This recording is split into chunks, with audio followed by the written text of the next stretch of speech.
നമസ്കാരം, ഞാൻ ബ്രിജേഷ്. സ്വാഗതം കരിയർ പാത്വേ എന്ന യൂട്യൂബ് വീഡിയോസിലേക്ക്. ഒരു കോളേജിൽ ക്യാമ്പസ് ഇൻ്റർവ്യൂ നടക്കുകയാണ്. ഫൈനൽ റൗണ്ടിൽ ഇൻ്റർവ്യൂവിനായിട്ട് ഏകദേശം 15 കുട്ടികൾ കാത്തിരിപ്പുണ്ട്. ഒരു 10 പേരെ ഇൻ്റർവ്യൂ ചെയ്തതിന് ശേഷം HR മാനേജർ വെളിയിലേക്ക് ഇറങ്ങി വന്നിട്ട് ആ കോളേജിലെ പ്ലേസ്മെൻറ്റ് ഓഫീസറിനോട് എന്തോ അസന്തുഷ്ടി പ്രകടിപ്പിച്ചു. എന്താണ് കാര്യം? ആ ഇൻ്റർവ്യൂവിന് വന്ന 10 കുട്ടികളുടെയും റെസ്യൂം ഒരേപോലെ ഇരിക്കുന്നു എന്നുള്ളതാണ് പ്രശ്നം. അതിൻ്റെ ഫോർമാറ്റ് മാത്രമല്ല, ഓൾമോസ്റ്റ് കണ്ടൻറ്റും ഒരേപോലെയാണ് ഇരിക്കുന്നത്. അവരുടെ നെയിം, അഡ്രസ്സ്, മാർക്ക് ഒക്കെ ഒഴിവാക്കിയാൽ ബാക്കി എല്ലാ വിവരങ്ങളും ഏകദേശം ഒരേപോലെ തന്നെയാണ്. കോളേജ്, ഇയർ ഓഫ് പാസ്, അവരെ അറ്റൻഡ് ചെയ്ത സെമിനാറുകൾ, വർക്ക്ഷോപ്പുകൾ, അവരുടെ പ്രൊജക്റ്റ്, അതിലുപരി ഹോബീസും സ്ട്രെങ്ത് ആൻഡ് വീക്ക്നെസ് വരെ ഏകദേശം ഒരേപോലെയാണ് ഇരിക്കുന്നത്. ഇതാണ് ആ HR മാനേജറെ ദേഷ്യം പിടിപ്പിച്ചത്. ഓർക്കുക, പലപ്പോഴും നമ്മുടെ ക്യാമ്പസുകളിൽ ഈ ഒരു അബദ്ധം പറ്റാറുണ്ട്. ഒരേ ക്ലാസ്സിലെ മുഴുവൻ കുട്ടികളും ഒരേ റെസ്യൂം ഫോർമാറ്റുമായി, വലിയ വ്യത്യാസമില്ലാത്ത റെസ്യൂമായി പോകുന്ന ഈ പ്രശ്നം. ഇങ്ങനെയുള്ളവരുടെ ഇടയിൽ അല്പം വ്യത്യസ്തനായിട്ട് ഒരാൾ പോവുകയാണെങ്കിലുള്ള അവസ്ഥയൊന്ന് ആലോചിച്ച് നോക്കൂ. അയാളെ പരിഗണിക്കപ്പെടുവാനും അതിലൂടെ സെലക്ട് ചെയ്യപ്പെടുവാനുമുള്ള സാധ്യത വളരെ വലുതാണ്. എല്ലാ ദിവസവും ചോറ് കഴിക്കുമ്പോൾ ഒരു ദിവസം ബിരിയാണി കിട്ടുക എല്ലാവർക്കും സന്തോഷമുള്ള കാര്യമാണല്ലോ. അതുകൊണ്ട് എങ്ങനെ ഒരു ഇൻ്റർവ്യൂവിൽ വ്യത്യസ്തനാകാം എന്നും അതിലൂടെ എപ്രകാരം തിരഞ്ഞെടുക്കപ്പെടുവാം എന്നുമുള്ള കാര്യങ്ങളാണ് ഞാൻ ഈ വീഡിയോയിൽ പറയുന്നത്. ഇത് മനസ്സിലാക്കുവാൻ നിങ്ങൾ ദയവായിട്ട് ഈ വീഡിയോ പൂർണ്ണമായിട്ട് കേൾക്കുക, കാണുക.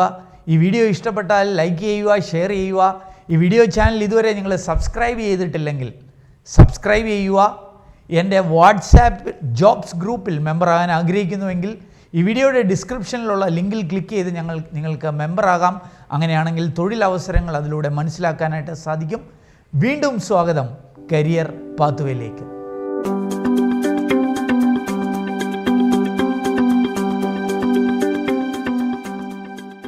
ഒരു ഇൻ്റർവ്യൂവിൽ വ്യത്യസ്തനാകാൻ കഴിയുന്ന 9 മാർഗങ്ങൾ ഇവയാണ്. 1. Resume format. നമ്മളുടെ റെസ്യൂം, ബയോഡേറ്റയുടെ ഫോർമാറ്റ് പലപ്പോഴും കൂട്ടുകാരുടെ കടം കൊണ്ടതാണ്. ഒരേ ക്ലാസ്സിലുള്ള എല്ലാവരും ഇങ്ങനെ അങ്ങ് കോപ്പി അടിക്കുകയാണ്. എന്നാൽ അത് ചെയ്യാതെ വ്യത്യസ്തമായ ഒരു ഫോർമാറ്റ് കരസ്ഥമാക്കുക. ഇനി ഒരേ ഫോർമാറ്റ് ആണെങ്കിൽ അതിൽ തന്നെ വ്യത്യസ്തത കൊണ്ടുവരാനായിട്ട് ശ്രമിക്കുക. ഉദാഹരണത്തിന് ഫോണ്ട് മറ്റൊന്നാകാം, ഫോണ്ട് സൈസ് മാറ്റാം, അല്ലെങ്കിൽ ലേ ഔട്ടിൽ ചില മാറ്റങ്ങൾ വരുത്തിക്കൊണ്ട് തന്നെ നമ്മുടെ ഫോർമാറ്റ് വ്യത്യസ്തത തോന്നിക്കുന്ന വിധത്തിൽ ആക്കാനായിട്ട് സാധിക്കും. രണ്ടാമത്തെ കാര്യം, ഇൻ്റർവ്യൂവിലേക്ക് നമ്മൾ പോകുന്നത് എപ്രകാരമാണ്.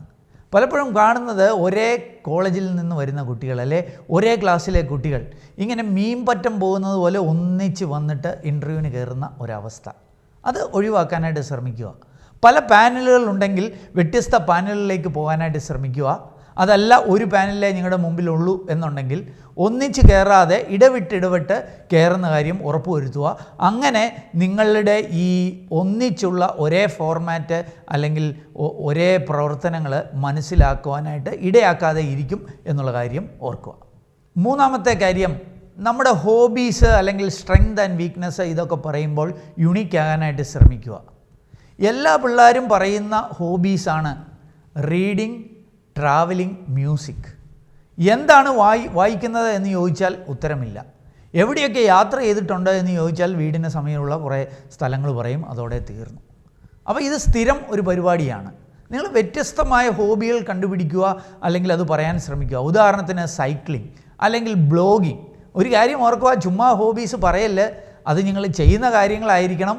അതിനെക്കുറിച്ച് ചോദ്യങ്ങൾ ചോദിച്ചാൽ ആധികാരികമായി ഉത്തരം പറയാനായിട്ടും ശ്രമിക്കണം.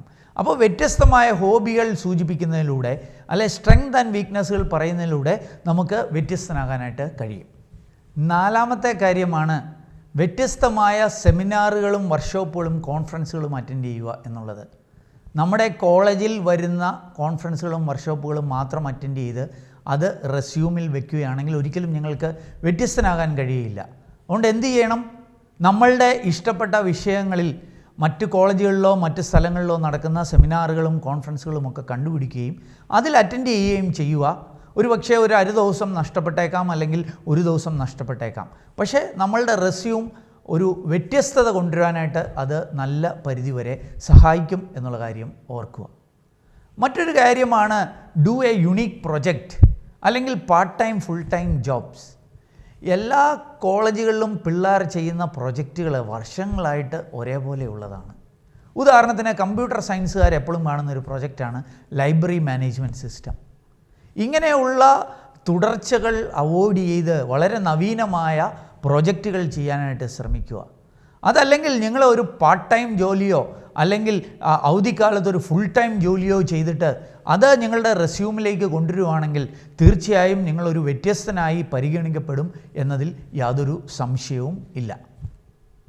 ആറാമതായിട്ട് എനിക്ക് പറയാനായിട്ടുള്ളത്, നിങ്ങൾ വ്യത്യസ്തമായ സർട്ടിഫിക്കേഷനുകൾ അല്ലെങ്കിൽ കോഴ്സുകൾ ചെയ്യുക, അത് നിങ്ങളുടെ റെസ്യൂമിലേക്ക് കൊണ്ടുവരിക എന്നുള്ളതാണ്. മൂക്ക് പോലെയുള്ള പ്ലാറ്റ്ഫോമുകളിൽ നിങ്ങൾക്ക് ഒത്തിരി സർട്ടിഫിക്കേഷനുകൾ സൗജന്യമായി ചെയ്യാനായിട്ട് സാധിക്കും. എന്താണ് മൂക്ക്? Massive online open course. അതിനെക്കുറിച്ച് മറ്റൊരു വീഡിയോയിൽ ഞാൻ ദീർഘമായിട്ട് പറയുന്നുണ്ട്. ഇങ്ങനെയുള്ള കോഴ്സുകൾ ഓൺലൈനിൽ പോയി ചെയ്യുക. ഒരുപക്ഷെ നിങ്ങൾക്ക് സ്റ്റാൻഫോർഡിൻ്റെയോ ഹാർവാർഡോ യൂണിവേഴ്സിറ്റികളുടെയൊക്കെ കോഴ്സുകൾ ചെയ്യാൻ സാധിക്കും. അതുമല്ലെങ്കിൽ ഇന്ത്യയിലെ IIM IIT പോലെയുള്ള പ്രീമിയം ഇൻസ്റ്റിറ്റ്യൂഷനിലെ കോഴ്സുകൾ സൗജന്യമായി ചെയ്തുകൊണ്ട് അതിൻ്റെ കാര്യങ്ങൾ നിങ്ങളുടെ റെസ്യൂമിൽ സൂചിപ്പിച്ചുകൊണ്ട് വ്യത്യസ്തനാകാനായിട്ട് സാധിക്കും. ഏതായാലും ഇതൊരു നല്ല അവസരമാണ്. ഇത് ഉപയോഗിക്കുന്ന കാര്യം മറക്കല്ല. വ്യത്യസ്തനാകാനായിട്ടുള്ള എട്ടാമത്തെ മാർഗമാണ് സ്പെഷ്യൽ അച്ചീവ്മെൻറ്റ്സ്. മറ്റാർക്കുമില്ലാത്ത ചില അച്ചീവ്മെൻറ്റ്സ് നേടി നിങ്ങളുടെ റെസ്യൂമിൽ അതിൽ വെക്കുന്നതിലൂടെ നിങ്ങൾക്ക് വ്യത്യസ്തനാകാനായിട്ട് സാധിക്കും. ഉദാഹരണത്തിന് നിങ്ങളൊരു സോഫ്റ്റ്വെയർ സ്റ്റുഡൻ്റ് ആണെങ്കിൽ, സോഫ്റ്റ്വെയർ എഞ്ചിനീയറിങ്ങോ എന്തെങ്കിലും ഒരു കോഴ്സ് ചെയ്യുന്നയാളാണെങ്കിൽ, ഒരുപക്ഷെ ഒരു കോഡിംഗ് കോൺടെസ്റ്റിൽ നിങ്ങൾക്ക് സമ്മാനം ലഭിച്ചാൽ അതൊരു വലിയ ആഡഡ് അഡ്വാൻറ്റേജ് ആയിരിക്കും. ഒരു MBA വിദ്യാർത്ഥിയാണെങ്കിൽ ഒരു ബെസ്റ്റ് മാനേജർ കോൺടെസ്റ്റിൽ വിജയിക്കുന്നതിലൂടെ നിങ്ങൾക്ക് നിങ്ങളുടെ റെസ്യൂമിൽ വ്യത്യസ്തനാകാനായിട്ട് സാധിക്കും എന്നുള്ള കാര്യം മറക്കല്ല്. ഒൻപതാമത്തെ കാര്യം, വ്യത്യസ്തമായി കാര്യങ്ങൾ അവതരിപ്പിക്കുക എന്നുള്ളതാണ്.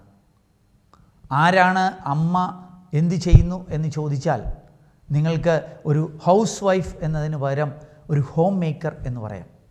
സ്റ്റാമ്പ് കളക്ഷനാണ് നിങ്ങളുടെ ഹോബി എന്നുണ്ടെങ്കിൽ സ്റ്റാമ്പ് കളക്ഷൻ എന്ന വാക്ക് ഉപയോഗിക്കുന്നതിന് പകരം ഫിലാറ്റലി എന്ന വാക്ക് ഉപയോഗിക്കുന്നത് വ്യത്യസ്തമാക്കുവാൻ സഹായകരമാണ്. നിങ്ങളുടെ ഹോബീസ് പറയുമ്പോൾ റീഡിംഗ് ആണെങ്കിൽ വെറുതെ റീഡിംഗ് എന്ന് പറയാതെ എല്ലാവരും റീഡിംഗ് ആണ് പറയുന്നത്. നിങ്ങൾ യഥാർത്ഥമായി റീഡ് ചെയ്യുന്നയാളാണെങ്കിൽ റിവ്യൂയിങ് ബുക്സ് എന്ന ഹോബിയായിട്ട് പറയാം. അതല്ലെങ്കിൽ സിനിമ വാച്ചിങ് എന്ന ഹോബി വെക്കാതെ, അല്ലെങ്കിൽ നിങ്ങൾക്ക് അതിനെ ഒരു സിനിമ റിവ്യൂയിങ് എന്ന ഒരു ഹോബിയായിട്ട് അവതരിപ്പിക്കാനായിട്ട് കഴിയും. അപ്പോൾ റിവ്യൂ ചെയ്യുന്നത് എവിടെയാണ് എന്ന് ചോദിച്ചാൽ അതിനും ഉത്തരം പറയാൻ മാർഗമുണ്ട്.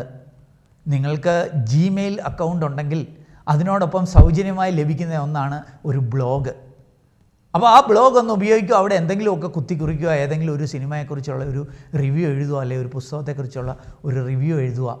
അങ്ങനെ ചെയ്താൽ ഈ ഇൻ്റർവ്യൂവിൽ എവിടെയാണ് നിങ്ങൾ റിവ്യൂ എന്ന് ചോദിച്ചാൽ നിങ്ങൾക്ക് ആ ബ്ലോഗ് പറഞ്ഞ് രക്ഷപ്പെടാനായിട്ട് സാധിക്കും.